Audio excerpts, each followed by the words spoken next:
Mon-star of limbo. Give me the might, the muscle,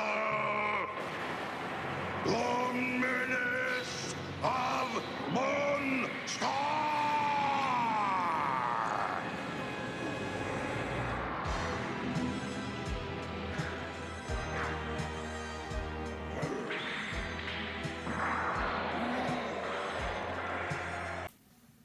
Greetings, YouTube.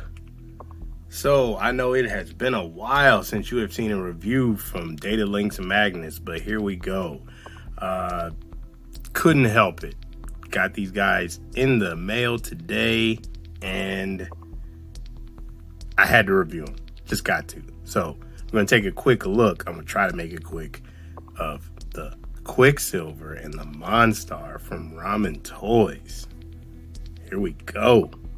Hey, so got these guys out of the package, and as you can see, Ramen Toys has outdone themselves with the aesthetic that they went with. I mean, the shininess of these guys' armor is there, and that is the one thing that many people were worried about and or upset about when they first saw Super 7's offerings, because they weren't very shiny.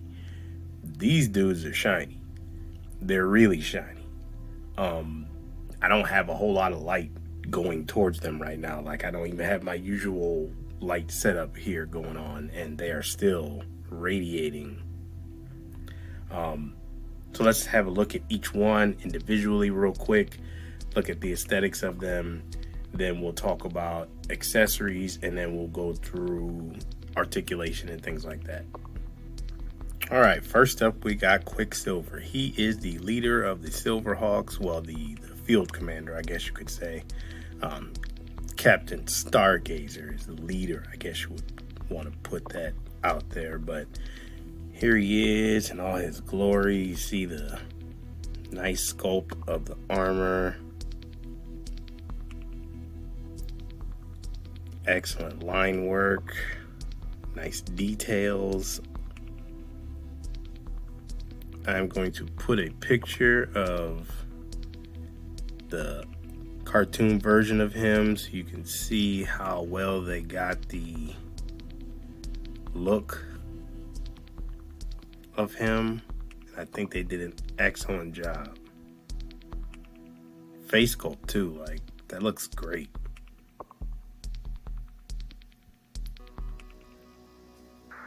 Absolutely wonderful.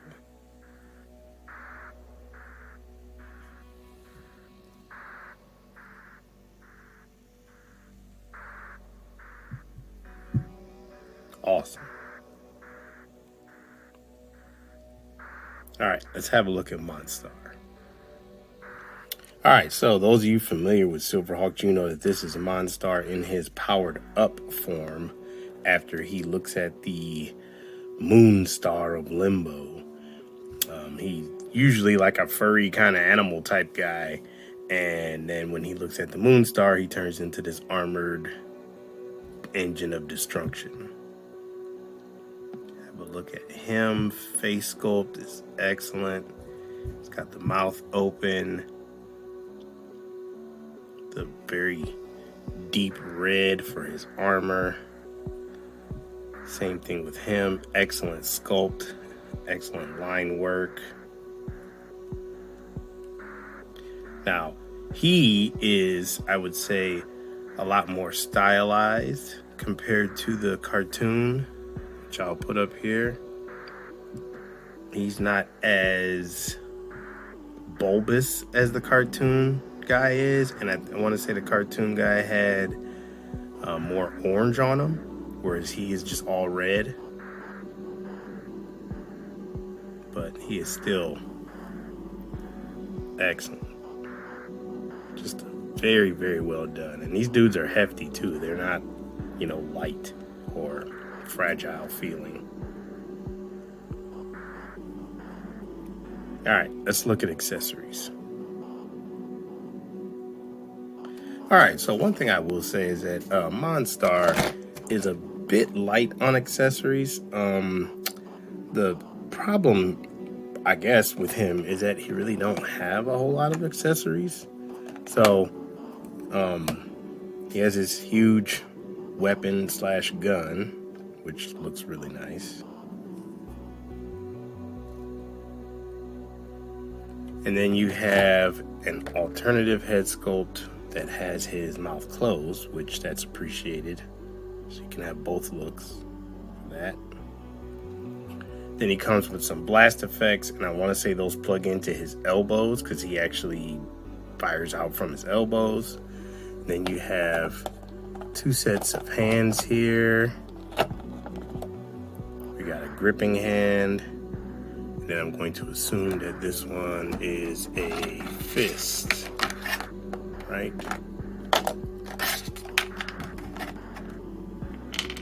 Yeah. And then you got 2 fists. So, a little light on accessories. Oh, I almost forgot this guy. So, Shadow, what the heck is his name? Sky Shadow. Yes, Sky Shadow. His pet gargoyle slash bat cyborg. Kind of plays the role of Laserbeak as a spy.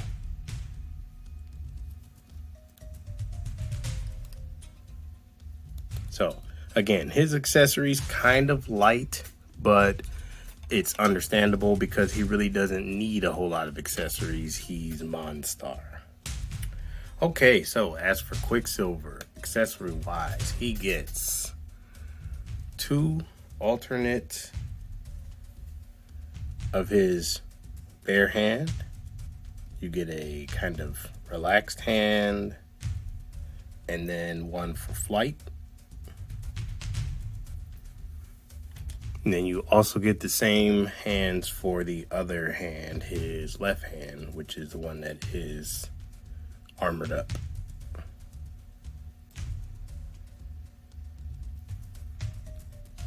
You get this alternate faceplate, and that is switched out with a magnet. It actually works out pretty good.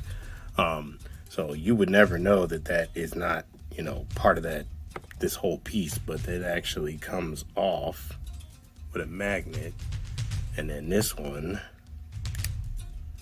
just snaps right on. And that is well done. Well done. That's awesome. Very seamless transition.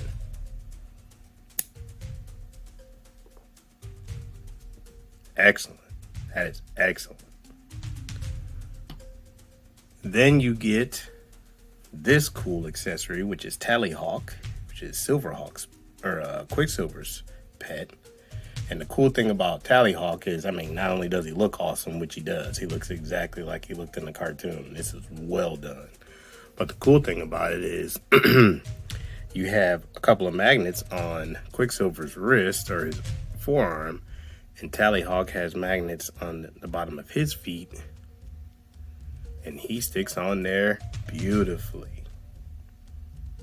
So, great use of magnets with this set. This is really well done. Awesome. Okay, so the next accessory that you get for Quicksilver here is his wings. So in the cartoon, they put their arms down and they just pull their arms up and the wings just kind of, come out of their side or appear. They did not do that for the toy here, which is probably a good thing because then they would just always be there. So these are connected with some pegs.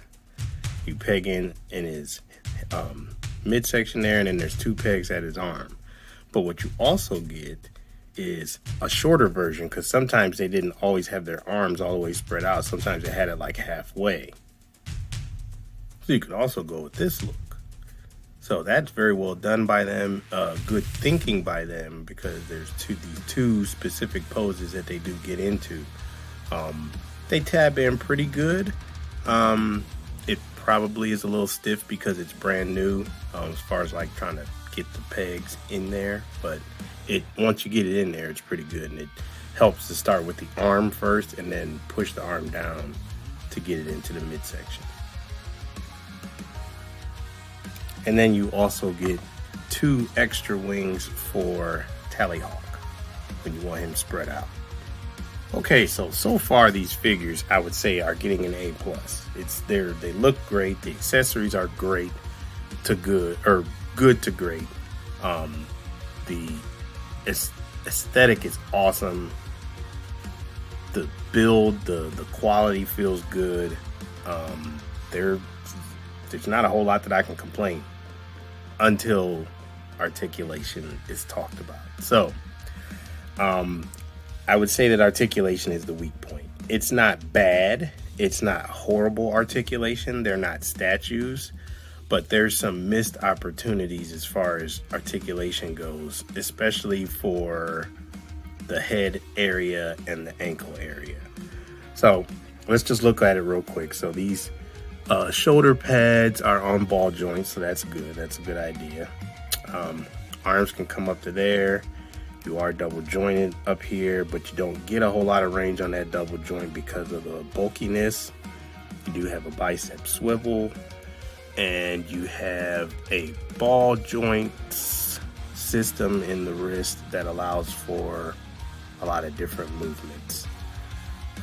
At the waist here, you have this waist cut, which helps for flight poses because it does go back relatively far, which that's good, especially considering the neck, which I'll get to. You do also get a little bit of twist down at the waist. Doesn't seem to want to go all the way, but you do get some twist there. You have a ball joint in the legs, so he can go out pretty far. Comes up great. Goes back pretty good. There is a drop down in there as well. Your knees are double jointed, but because of the construction of the knee, this is as far as you get, so it might as well just be single jointed. That is literally 90 degrees. Then the ankle joint, the rocker is there, and it would be better if not for this part of the suit.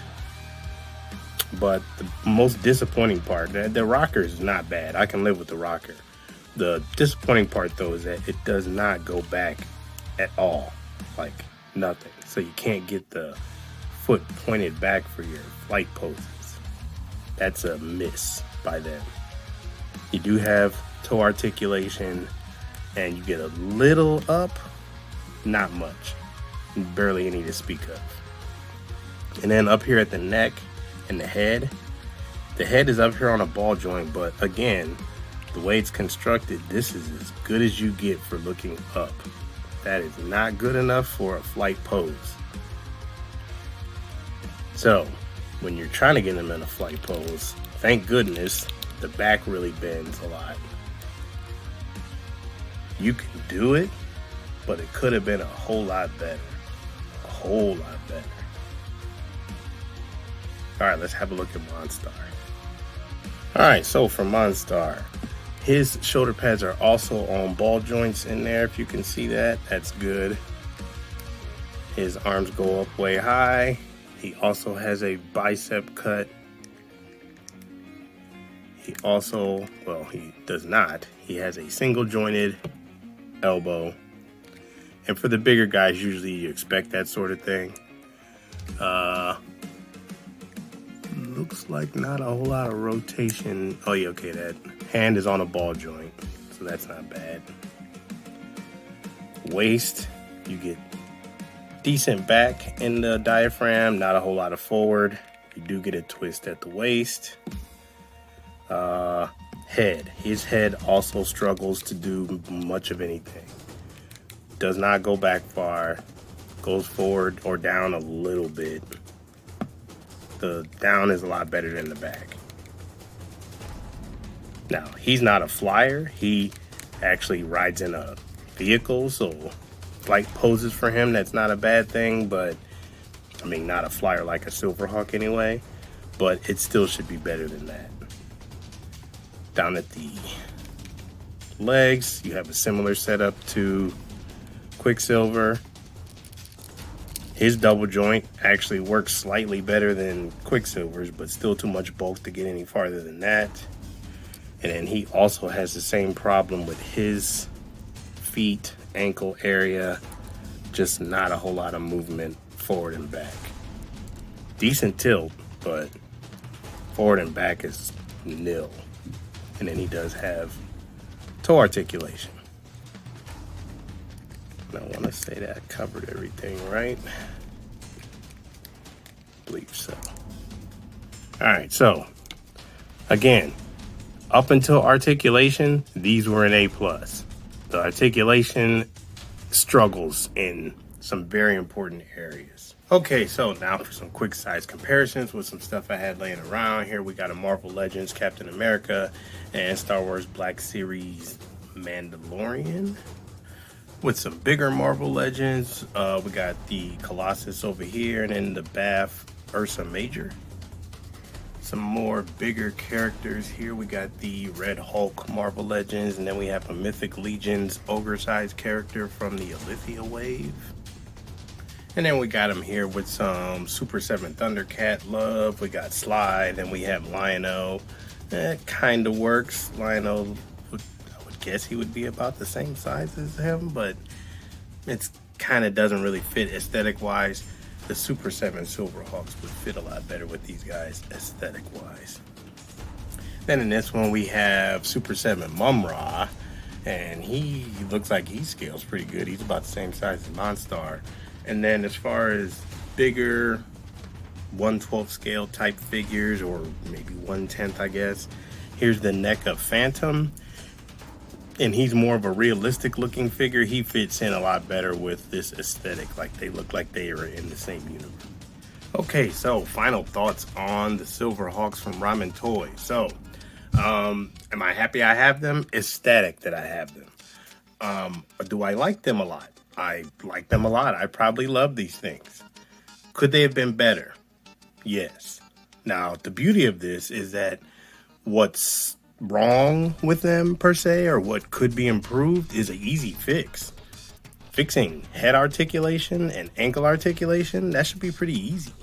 So they got time to course correct. Like, hopefully they'll hear feedback from these two figures, because these are the first ones for the Silverhawks. Hopefully they'll get feedback and they'll listen to it, which they're usually good about doing from what I've seen, and they'll course correct.